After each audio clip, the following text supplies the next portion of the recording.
Pavan, good to have you back. There was an interesting tweet by Michael Burry, who wrote the book, The Big Short. If you could summarize this, and this is really interesting. Talk about it. Yeah, so there's been some memes running around the internet and social media about the AI bubble, kind of with NVIDIA at the center, and how everything Yep. feeds on itself. And there's a lot of incestuous trading happening between these companies, and that causes things to inflate, right? And NVIDIA sells their chips for a whole bunch of money to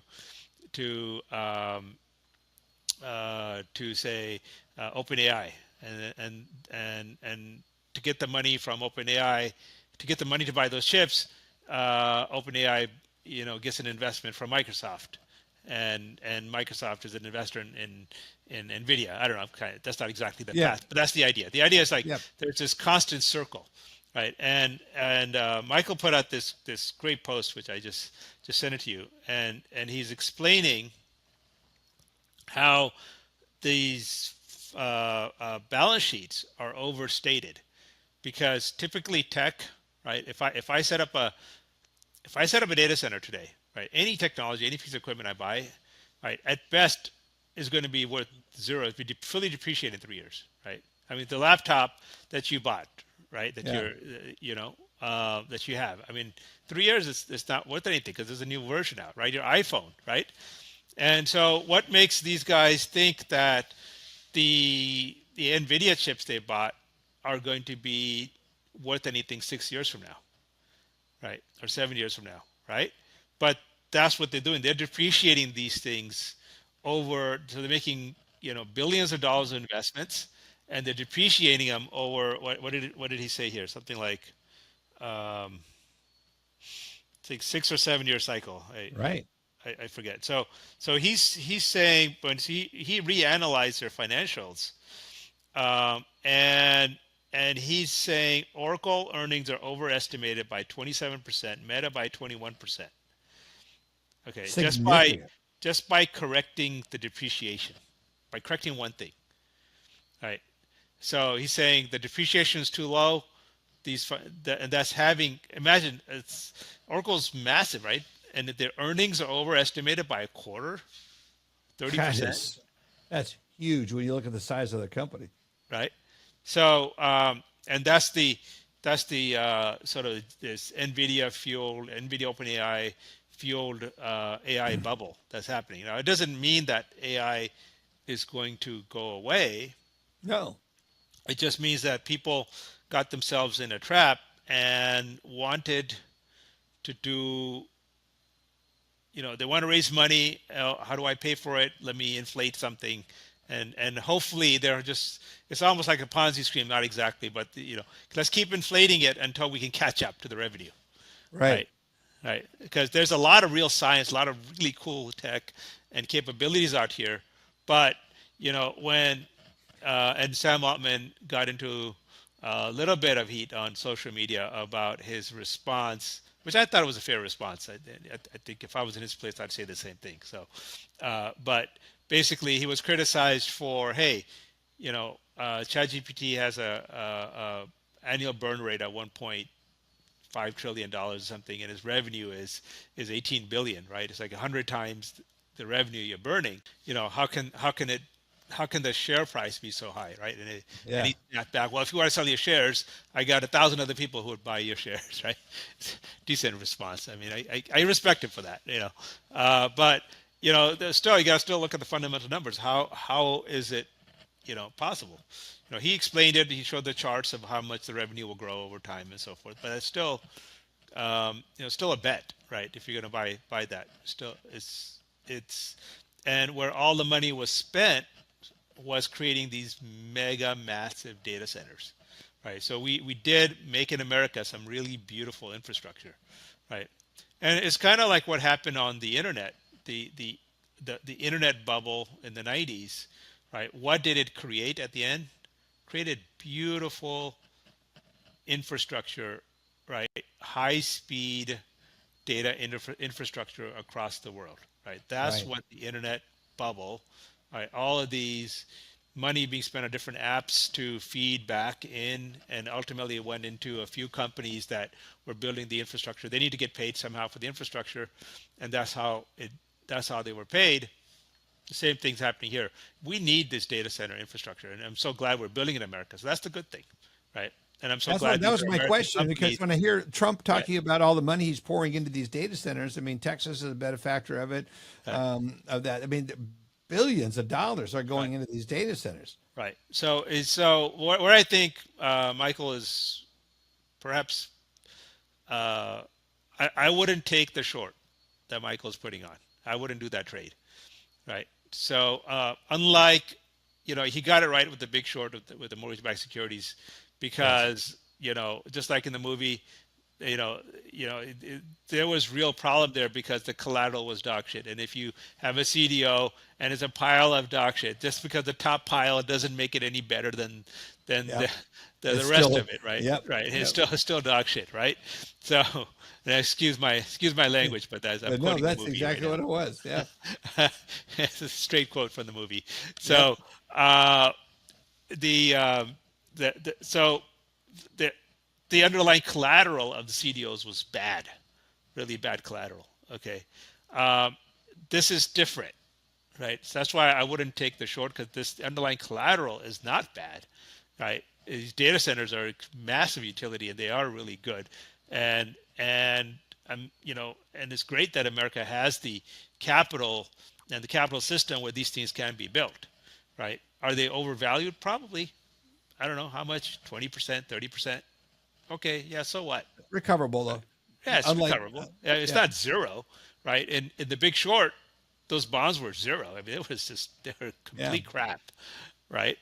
Some of them, not all of them. All of them suffered, but some of them were just complete crap. They never should have been, especially the synthetics. I mean, oh my God, Oh, can't even believe that the nonsense we with the created that stuff. synthetics, Yeah, exactly right. right? So you know, I personally wouldn't take a short position on this. I think there will be a correction, and I hope that it Correction, isn't not a a, collapse. yeah, yeah. I mean, it's certainly a collapse. I would give it a 1 or 2% chance of collapse, very low. I'd give it a 50+% chance of a correction. Okay, but that's still 50+% chance of it's A, doing. a Yeah, significant correction. I mean, yeah, 20% is significant. right. When It's, you, it's still better than casino odds, right? yeah, And then even if there's a correction, like let's say there's a 30% correction, who cares, right? Because it'll be a short-term correction. It'd be like a 30% correction in real estate, right? Who cares? I mean, I've owned real estate, because the so much real macro estate trend is for still, decades, yeah, it's the macro trend is still right? very bullish. Yes, yes, exactly. So that's my pitch for OpenAI, and go ahead and buy their stock. I That's don't own any good. OpenAI stock, so I can say that. Well, that's really good. You know, it's really interesting to see, how Michael's perspective is on this, because not all the things that were problems in the housing are transferable Right. into this market, because you have to look at the fundamentals underlying in this. And we have The a underlying, yeah, solid growth stock right. I cycle mean, I here. mean, his own tweet says it is that okay. They're overvalued by 30%. Let's say worst case. These Hmm. they depreciated over 6 years, 7 years, or they should depreciate in 3 years. Big deal. 30%. Right. So what? Yeah, It's not zero. but if you're a Right. momentum trader, there's an opportunity to make some money in this, because Exactly. Right. you buy in the dips, and Right. there's going to be some dips, is what he is Yeah, suggesting in this, and what that you're bringing us to. That's right. There will. I think there's a good chance there will be some dips, and that's where you buy. I don't think the dips are going to happen until after OpenAI goes public, and if the key to metric to watch is Sam Altman has published, has made public what his revenue growth projections are, and if a quarter of two, if he misses those couple of quarters straight in a row, then you're going to see a correction. Yeah. Right. That's what you're going to have to look for. Right. And I know the whole. I'm not saying anything that any analyst doesn't already know. They're all going to be saying the same thing. All thinking the same thing. And I think Sam, my guess, I don't know the guy. I've never met him, but my guess is he's thinking the same thing. Like the pressure's on. If I don't hit this, we're going to have a problem.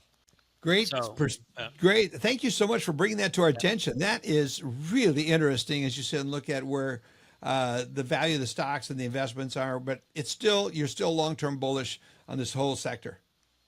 Yeah, because I mean I'm bullish because I'm living it, right? And I'm seeing that like when we're able to produce loans now, I think right now so we're down to like $100 a loan cost, Wow. end-to-end cost, right? We last time we talked about cost per loan, we were on the $150, $200 range. Now I haven't checked, but I'm pretty sure we're at the $100 range right now. It's just like our cost keeps And we're going still lower. by, and the NBA. We Right. were at the NBA annual here in Las Vegas when you were doing your event the night before, or the day before. Mike Frantoni and Marina got up there talking. We're still in the $5,000 range of what the average cost is for the average lender out there.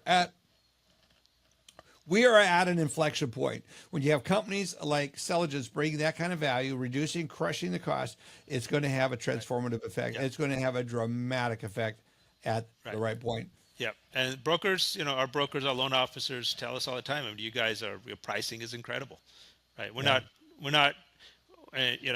at this point, we're not number one across everything, right? But we have, stay tuned. We got some cool stuff coming. We will be soon. So all the brokers watching, if you haven't jumped on this trend and become one of our founding partners, you're going to miss out. And the best thing is we talked about the last podcast, when you do, the more you jump on and get others involved, you get tokens. When you get tokens, you get real value that can come back and save you, thousands of dollars in appraisal costs and credit reports and all the other appraisal costs, credit reports. You earn tokens simply for using the software, right? And the more advanced features of the software you use, the more tokens you earn. Right, and then you can use those tokens to pay for credit reports, to pay for lock extensions, cost to cure, all this. This is like real cash.